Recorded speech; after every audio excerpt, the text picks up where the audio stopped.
I challenge the Pan-African movement and all black movements and all people to put the children first. If we really represent a Pan-African movement, then why do we neglect the most noble of us and promote a bunch of house effeminate sissies who were the types of guys who did not fight back? They were hiding in the bushes when they were taken as slaves. Why do we support those kind of pussies, those kind of masons? Why don't we support the prince? Oh, that's right, because you let, your Western culture influence the Pan-African movement and the ability for black people to, and the capacity for black people to get together and stand in solidarity. But how could we do that? We have to do it as ourselves, or what's the point, right? If we do it as feminists, for example, we'll be a bunch of Abigail Adams kind of Margaret Sanger bitches, and fuck that, a bunch of Emma Thompson type bitches, and Anita Sarkeesians and filth like that. If we did it communist again, it'd be like a kind of Ashkenazi, the white pagan Jews, who worship Molech and Baal, who have these statues of Bohemian Grove. They have the white managerial Republican cast and, the liberal eugenicists doing their bidding for them. If we represent as, Kung Fu shit, then, we're doing it for the Asians. It's like we have to represent as who we are. We founded this shit. We are the guys who built the pyramids, back-breaking work. We became huge and strong and ripped. When we look at Africa, right, the West Africans, we're those big guys who are moving big fucking blocks. And that was part of our point. It was like you move the little blocks with your little math, with your pea-brain math. We move the big blocks with the big guys' sacred math. And we'll have these big fucking statues so you never forget it. Men of renown, giants, pervasive African culture.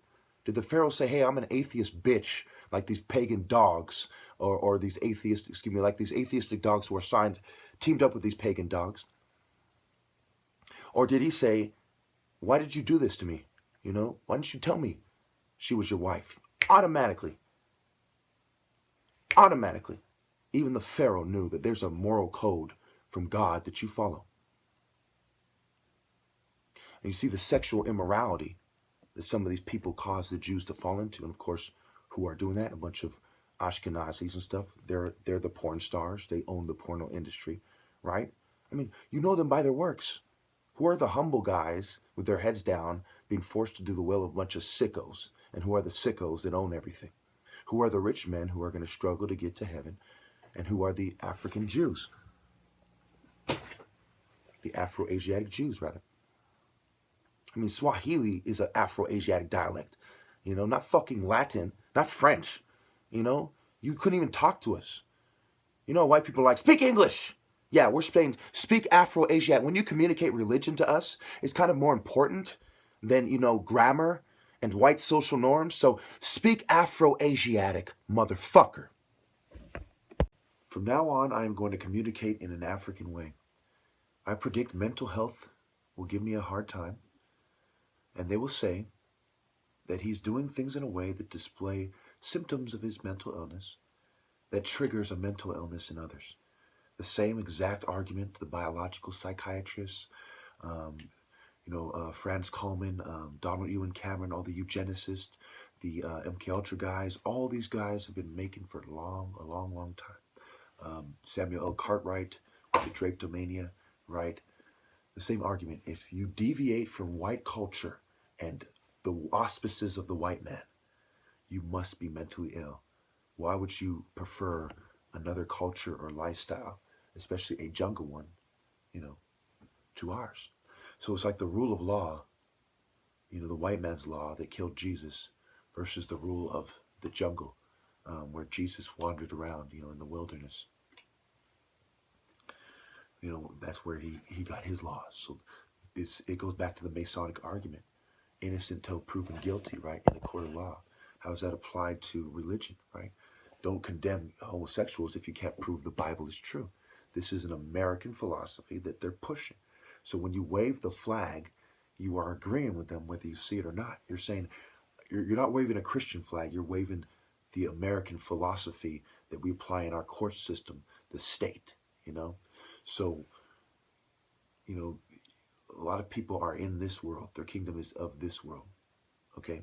Another element that people don't understand is that warfare was very natural. That is why, if you truly understand history and religion and spirituality, when the Bible says Nimrod was a great hunter, okay, the leopard hunts, okay, the panther, the tiger, the lion, the falcon, and so on. They're saying that Nimrod was from this great warrior group, and they singled them out time and time again. They wanted to paint the picture in your mind that black people from Africa fight better than anyone else. Okay, they established that firmly in your mind. Okay, all throughout the Bible, you have the story of Exodus. You have the story of, you have in Nahum, what's it, 3:19? I forgot. I'll put in the comments. Where they say Cush in Egypt had a boundless strength. Okay, and then you have Nimrod, and then there's a lot of other things to suggest if you look for them, but those are three powerful ones that are incontrovertible. That puts them above, black warriors around that time above other races. So once you go back a few, before that, right?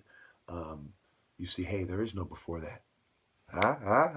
So what does that mean? That means that all these other people moved away, and the Bible, the Bible is telling us, something the Masons and every pagan and gay in the world does not want you to think. Okay, what? So the Bible is telling us what every gay, pagan, atheist, agnostic, Satanist, criminal, pseudoscientist, every secret society person, every corrupt government does not want you to think, what they don't want you to think. And that is that Africans were the greatest warriors, and they civilized everyone else. And everyone left because they could not hang. Okay, we really look at what are they really saying? What is the story of Egypt? What is the story of Babylon? Who were they? When did Babylon fall out of grace? It was when the Europeans started influencing them more with their kind of savage pagan culture. If you really look at the Bible, show me where it implies that Egyptian culture was all evil. In fact, it implies the other thing. The problem with Egypt that it's talking about is that Egypt went astray. Okay? The story of Egypt and the story of the Jews and the story of Babylon, okay, and the story of Africa and the story of my life, it's all the same thing. It's the story of Horus and Judah. You have these black great warriors that civilized and protected everyone, okay? And then you have, all these ungrateful people that bring in their materialistic, jealous philosophy, right? And that's the story of Satan in general. They all embody Satan. It's cycles. It's, different place, different characters maybe, but sometimes it's the same idea. And almost always in the stories, you'll have Afro-Asiatic people, if not always. You see what I'm saying? So it is the story of the black civilizers and the black God race. When I say God race, I don't mean that they're superior. Okay, listen very carefully what I mean. This is something else that white Jews and the white pagans have twisted. The black God race means the image of God. Okay, long ago there was this black God race that was given dominion over humanity. So it goes back, it's the same as the tale of Noah, right? They were given dominion over humanity. And then humanity went astray because of philosophy, because of jealousy, because of something or other in their heart, temptation. They were tempted and they weren't strong enough to do the right thing, and society collapses. And then you have these black spiritual men rising again, and it collapses. And it's these cycles, right? It's what Amos 9:7 is telling us. He says, you are the same to me as these Cushites. That's why I've given them these boundless strength.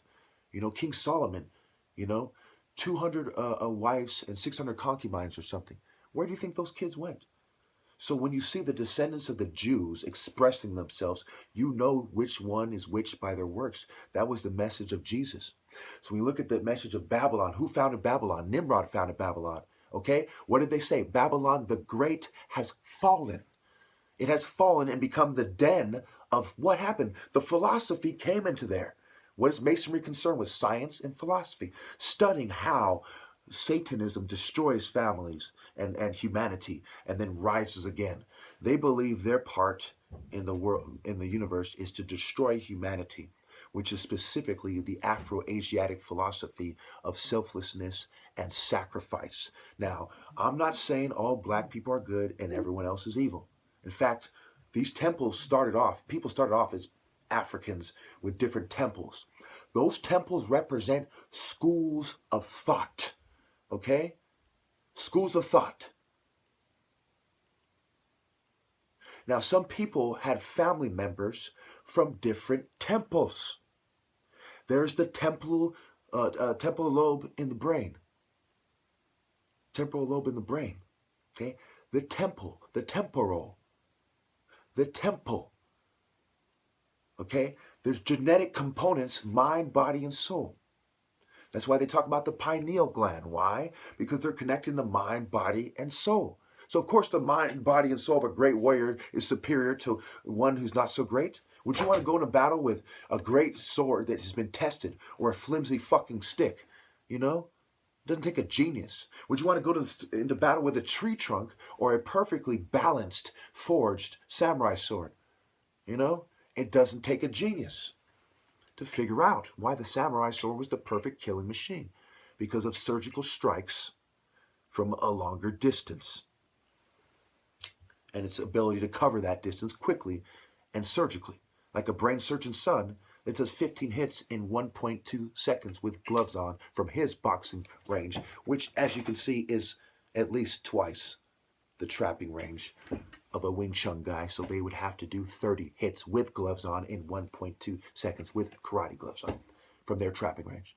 How many of you think they could do that? How many of you would rather be that guy in battle than me? How many of you would rather be the Wing Chun master who can only do maybe 10 hits, you know, from his trapping range in 1.2 seconds with gloves on, versus my 15 from my boxing range? Which one would you really rather be? The intense brain surgeon son, you know, who has them hiding, or this guy with nice form? And that goes back to their philosophies, right?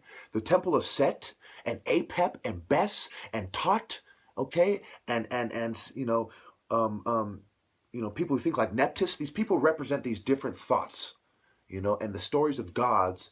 The reason why there's different stories is because different people take over and tell the story again. Different temples. They say, no, this is really the story of what happened from our temple's perspective.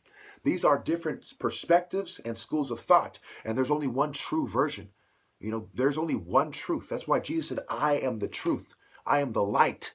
I am from the light temple way of thinking, you know, just like the Judah, the lion of Judah. I am from Africa. I am the light. I am like the Nimrod of the spiritual world. I am the greatest hunter before God. I am the civilizer. I restore the Mayat. And that's the ancient paradigm of pervasive Afro-Asiatic thought. Put it in its context. Don't put it in some Roman European perspective from a Viking or something, or someone else, or some other European perspective. Put it in context. So what is basically happening is people who think like these other temples, like Bes was short and fat, right? And then you had Bast, who was a witch, right? And then you had Sekhmet, who was like a bitchy feminist dyke. They've all teamed up against Horus because they don't want you to know that the children of Horus, or the black man, or Mene, civilized society and gave you everything. Because if you believe that, then you look at black people with the utmost respect, and all these sniveling dogs that we protected, and that now they treat us with neglect and disrespect, all these dogs you have no respect for. They know that you're forced to that conclusion, that you'll never compare a feminist to a warrior from the Horus temple. You'll never think some short fat bitch is equal to Heru, because this was the Pharaoh's personal mentor, God and Lord. Get it yet? Different schools of thought. And which one rules America? The light? Are they the Judahs? Are they the civilizers? Or are they in debt and destroying everything, sucking away resources? Feed our American greed so we can look good. And so I want to see how presentation is disgusting when you focus only on that. Well, we Asians have these nice, Asian gardens and nice buildings and feng shui, and we do this. We do it nice. We have these nice small bodies, so we have less bodies to worry about to control. It's like trying to control 1 million people between trying to control 2. And you say, look how masterfully I control two. It's like trying to balance a toothpick versus trying to balance a fucking 2x4. Look how masterfully I balance a toothpick compared to, it's like, of course, that's how they want you to see it with blinders on. Who makes it look more good? That is the same Western philosophy, that the inferior martial artists who came here because they see it their way, instead of staying in their traditional home, for example, are propagating with dishonor.